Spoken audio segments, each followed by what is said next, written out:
actually a confirming yes to whatever idea you have from a generic LLM isn't as useful as a very honest nope by a twin that actually knows your category.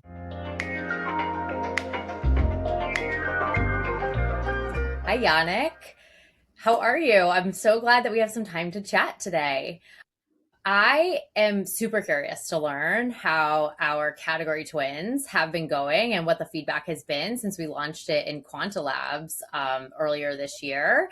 But before we dive into some questions I have about all of that feedback and the exciting conversations we've been having with clients, I'd love you to just explain quickly what category twins are to someone who maybe has never heard of them before. Sure, like imagine being able to interview a consumer from your most important segment whenever you like be it your brand buyer, your brand non-buyer, a light or a heavy category shopper. That's what a category twin is, an always on synthetic consumer whose identity, opinions, attitudes are grounded in your very own brand tracking data and shaped by how consumers actually behave. And this actually means that they don't spend much time thinking about your brand, but they are very pragmatic in how they view the category, but they love talking about it. So you just sit down, you have a conversation, and you get a real consumer voice instantly. It's the always on voice of a consumer you'd otherwise would never talk to. Amazing.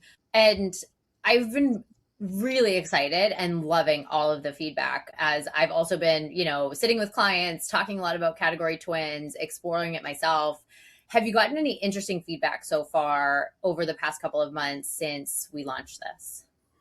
Absolutely. And it was actually very exciting to hear our clients talking about it because the way clients are using it was exactly how we hoped they would, like using it for early stage exploration, stress testing taglines, pressure testing ideas, getting a quick gut check before actually committing budget to a true study.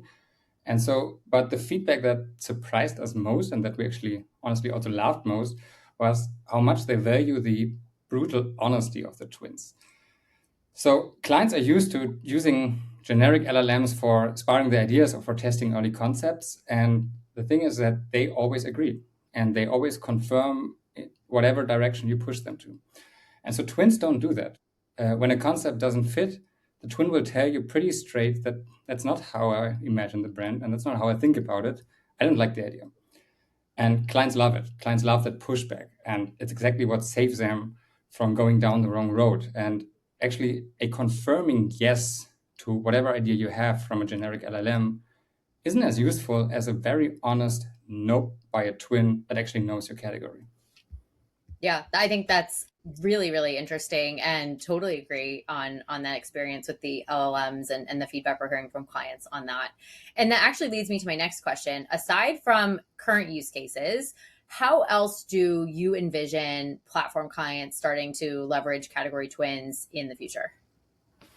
There's actually parallel directions we are having in mind. One is actually working on broadening the data foundation behind the twins, like pulling in more studies, more data sources, more context, so that the use case of early stage exploration can go even wider and can go even broader in terms of different questions that the twins can actually answer. And we're also very excited about opening it to beyond insights teams, say brand managers, marketeers. So everyone who would actually benefit from having an on-demand consumer kind of sitting next to them all the time. And so, yeah, the next version of the twin will be most likely much richer than the current one and accessible to even more people across the whole brand. Amazing.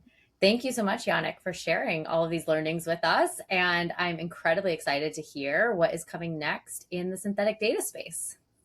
So, thanks, Caitlin.